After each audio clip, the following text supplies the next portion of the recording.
Thank you all for being here tonight. Um, we have an amazing community that always comes together through thick and thin. We've been through snowstorms, floods, when the family loses everything in a fire, kid going through cancer. Just recently we had a family in a horrible, tragic automobile accident coming together to help that family heal. And this is going to be the biggest challenge that we've ever faced in our community, is this opioid epidemic. And we have to come at it hard, and we have to come together.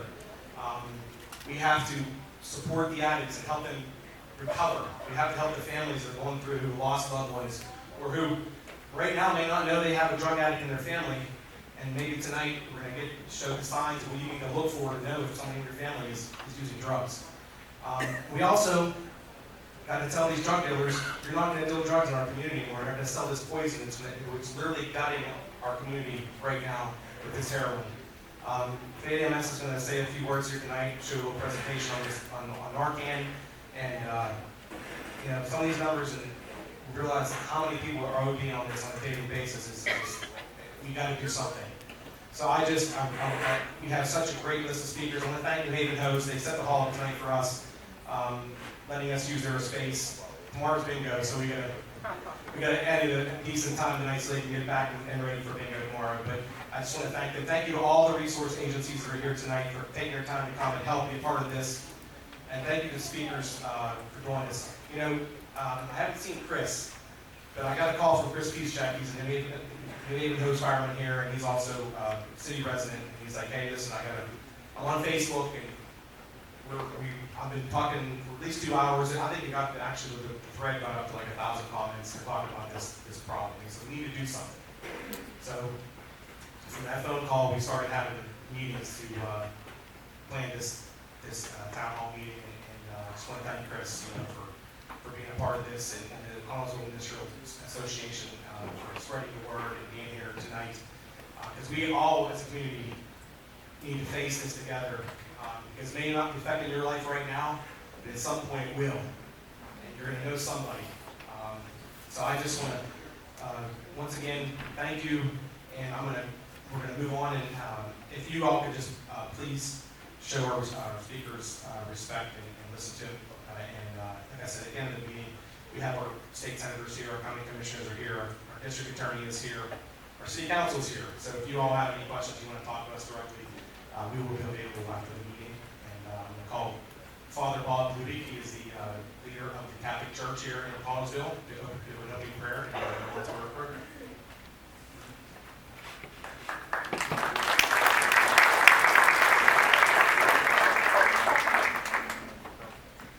Let us bow our heads.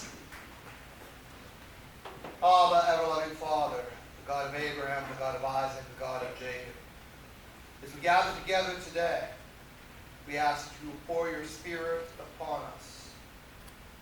Open our hearts and our eyes to the challenges around us.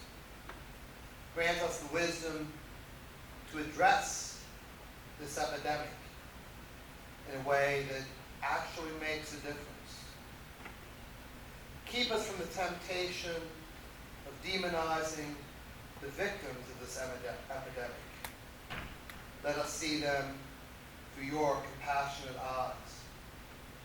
Let us see what is happening as truly as a sickness, not a choice. Help us to understand that so many in the grips of this demonic drug long for nothing more than be free of that demon. Bless the civic leaders who have gathered here today. Help them to take concrete steps that will truly make a difference. Help each one of us to realize all of us have a role to play in the smallest gesture, the smallest step, when done with countless others, can truly make a difference. We know, ever-loving God, that you have the power to overcome this evil. You have given us the the tools necessary to use that power. Bless us. Bless our work. Look with love and compassion upon those suffering, upon their family members, upon their friends, upon this entire community. May we become once again a vibrant and healthy community where good triumphs always over evil. We ask this most powerful God, trusting always in your loving care. We all say, Amen. Amen. Thank you, Father Bob. Okay, our first speaker is going to be Michelle McDermott. Last fall, Michelle lost her daughter to this heroin epidemic. And also, at the same time, her and her husband were one of our flood victims during our flood in August. So they had a pretty bad September, is not to say the least, for their family. So Michelle's here to speak about that, and I just want to thank her for being a part of this program tonight, because she's really now being really involved in battling this epidemic here in our community. So, give it to Michelle.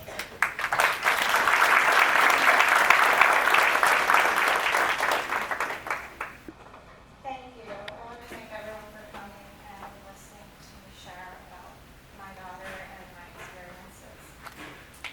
My daughter Jasmine was beautiful, intelligent, hardworking, kind-hearted, talented, and a very special woman. I was a very involved parent. I made sure I had lots of activities for her to be involved in, like band, chorus, soccer. I also made sure I knew who she was hanging around with. I also met the parents of the people that she hung around with. Jasmine was my oldest child, but she was also my baby girl. We were not only mother and daughter, but we later became best friends. Was I the perfect mother? No, none of us are. Children don't come with a book. We don't know what we're doing. We do the best that we can, and that's what I did. I never would have imagined I would be standing here 6 months after her death telling you my story. I, like most others, thought it would never happen to me. I'm sharing my story with you because Jasmine wanted to talk about her addiction so others would not make her mistakes. And since she's not here, I'm going to do it for her. The other reason I'm sharing is because I spent years hiding in a hole, terrified to tell people what was going on. I feared the judgment and the guilt. I have enough guilt that I don't need judgment from anyone else. Although as a mother I feel the ultimate responsibility, I also know that I did the best job that I could, and my daughter knew how much I loved her. And I know how much she loved me. Unfortunately, even love doesn't outweigh addiction. Jasmine decided she wanted to be a lawyer when she was in 2nd grade. She kept that dream until she was 17. As she was graduating high school, she changed her mind and decided that she wanted to take a year to pursue college. So she started working at my company as an intern. She did an incredible job with that internship. She trained people much older than her, and she learned to manage the system by herself. Things started to change when she had a bad breakup with the first serious boyfriend. She started acting very strange. She was being completely irrational, very angry, and her demands made no sense. I started feeling like I was going crazy. If she didn't like what we said, she would literally run away from us, even crawling out a window if someone was in her way. I later found out Jasmine had been abusing Adderall. After a lot of fighting and scaring behavior, Jasmine left our home and eventually moved to Pittsburgh. At first, things were better. She was writing and performing music, and she started dating a person in her music group. She continued to do excellent work at my company, but then things started to change. She started to spend more time in the bathroom. She would spend half an hour. Eventually, it grew to an hour. We thought that she was texting her boyfriend, Facebooking, something like that. We had no idea. Her work was still great. She was acting normal, other than the weird bathroom stuff. She then started to miss work, and she had weird excuses. It didn't make any sense. Eventually, it started to affect my job, so I had to ask her to leave. When she left my company, I started to see her less frequently. She became more and more distant. I thought her boyfriend was controlling her and keeping us from seeing her. He had a drug problem in the past, and I was very concerned. I tried to talk to her about it, but she was very good at explaining away everything. In September of 2014, we learned the truth. I received a horribly vicious text message from my daughter's boyfriend telling me she was addicted to heroin. That was one of the first of many horrible communications I would receive related to my daughter's addiction.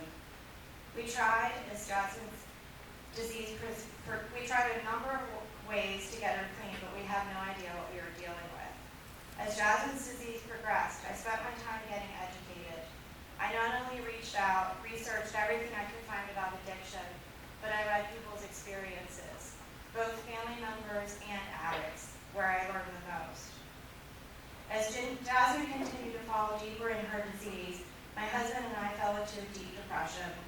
We went to work, came home, and sat on the couch. We waited. We waited for Jasmine to call to know she was alive. We waited to see if the cop called to tell us she was arrested, or worse dead. We just waited, and I continued to research. In July of 2015, after watching her disease progress to a horrifying level, I guilted Jasmine into rehab. This was her second time. I'll never forget, when I dropped her off, she had a bag full of paraphernalia that she didn't want to throw away in a garbage can because it had used needles. We decided to take it to the facility with us so they could dispose of it properly. The woman came out from the back as I was waiting, and she took me into a room. She told me she had never seen that many stamp bags in her life. She looked horrified. She told me if my daughter walked out of that rehab without treatment, she would die. She told me not to pick her up, and then Jasmine called me to tell her that if she left this rehab, I would never talk to her again. When you've got a family member in addiction, you will do anything to make them better. If someone told me stand on my head the rest of my life, I would have done it. I did what this woman said. I told my daughter, as I handed her her clothes, downtown Pittsburgh in the rain, that I would never speak to her again. And I left her crying. That was the hardest, well, one of the hardest things as a mother I could ever do.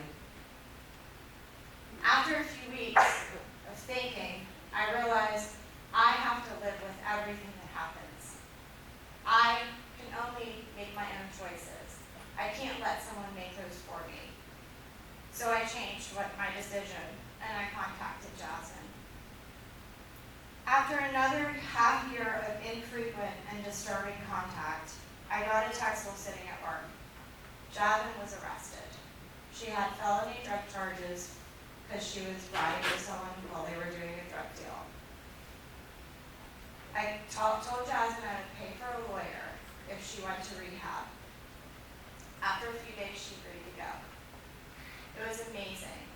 She went to rehab, she listened, she worked, and she worked on herself.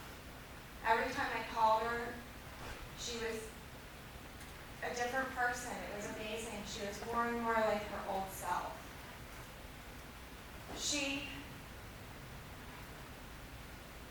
We went to visit her, and she had gained back most of her weight. And I'll never forget when she called me and said, "Hey Mom, guess what? I just realized I run from every single one of my problems in life." And I said, "You don't just run mentally. You literally get up and run away." And that's what she did. When Jasmine came back out of rehab, she came back to our house. And for 4 months, she was clean. We talked a lot about everything. She had horrible anxiety, so I was the one she was most comfortable with. As we talked, I found out how bad her problem with Adderall was. I found out that after that, she started dabbling prescription drugs.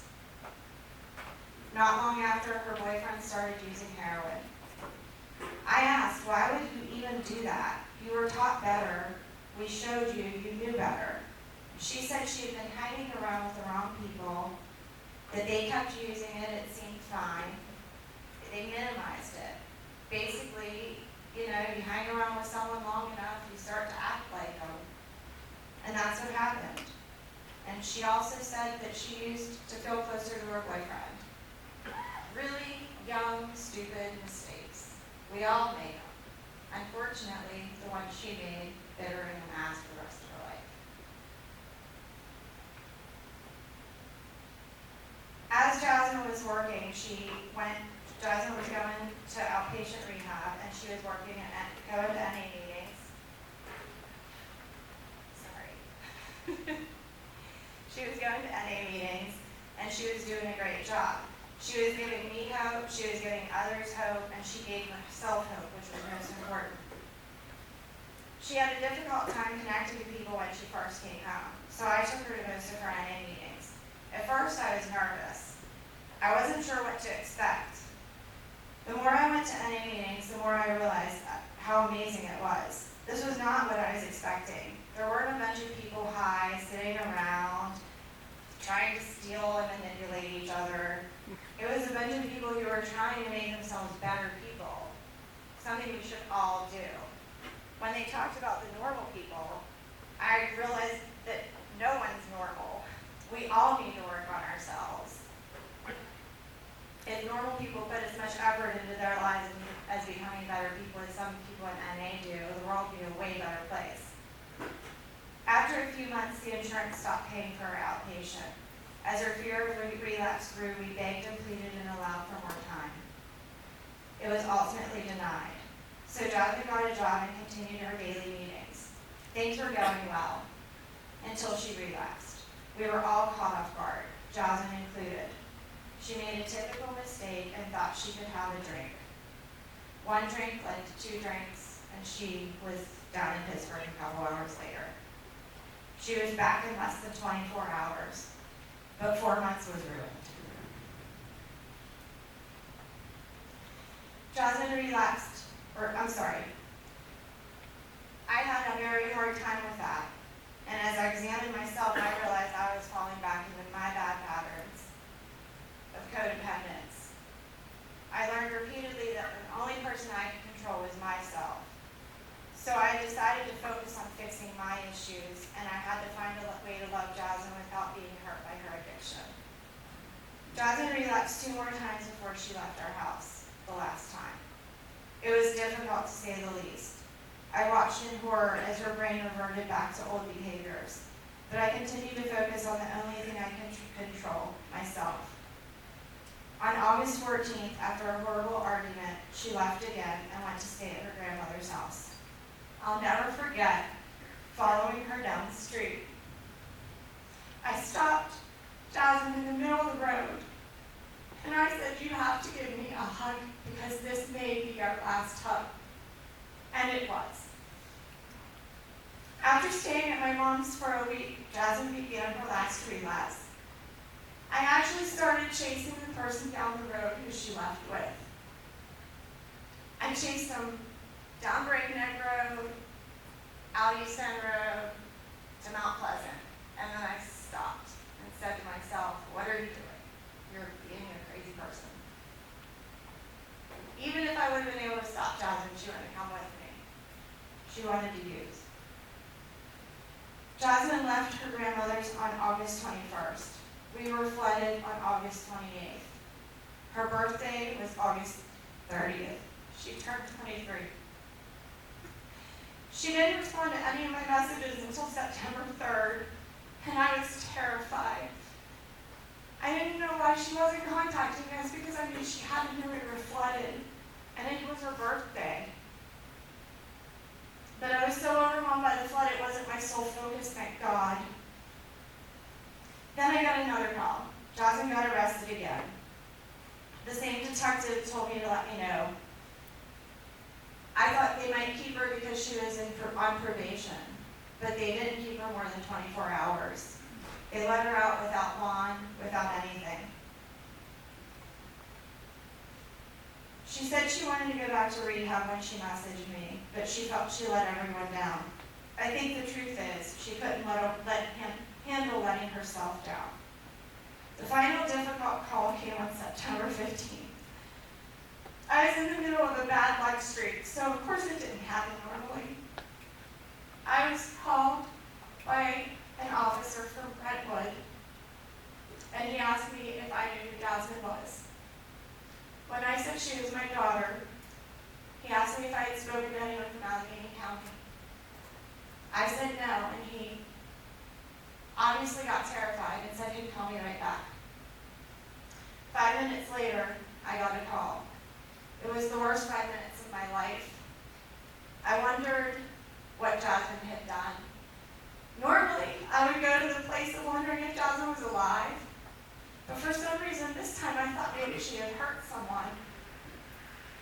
But when I got that call, I knew immediately, because when she said she was from the medical examiner's office, I asked her, "Are you telling me my daughter's dead?" When she said yes, I collapsed.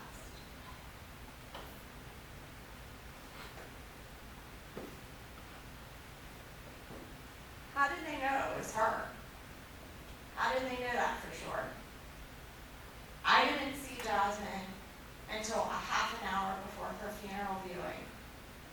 You're not allowed to view people at the medical examiner's office. I didn't know my daughter was definitely dead for more than 3 days. It was the worst time ever. It was horrifying.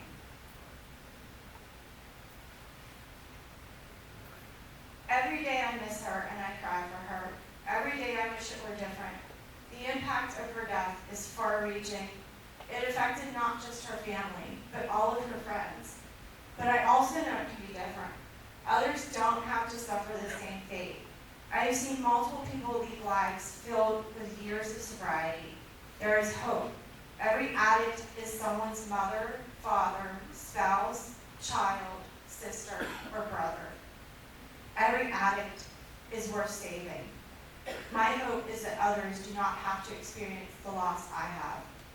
If we all work together and stop judging each other, we can find a way to help each and every addict into recovery. And we can allow those affected by addiction to feel support instead of fear and judgment. Addiction is a disease.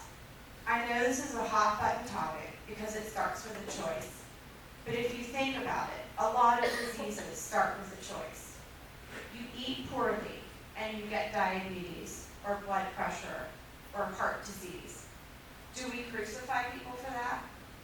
We need to stop demonizing this, and we need to start understanding these are people, and we need to start treating this disease with compassion.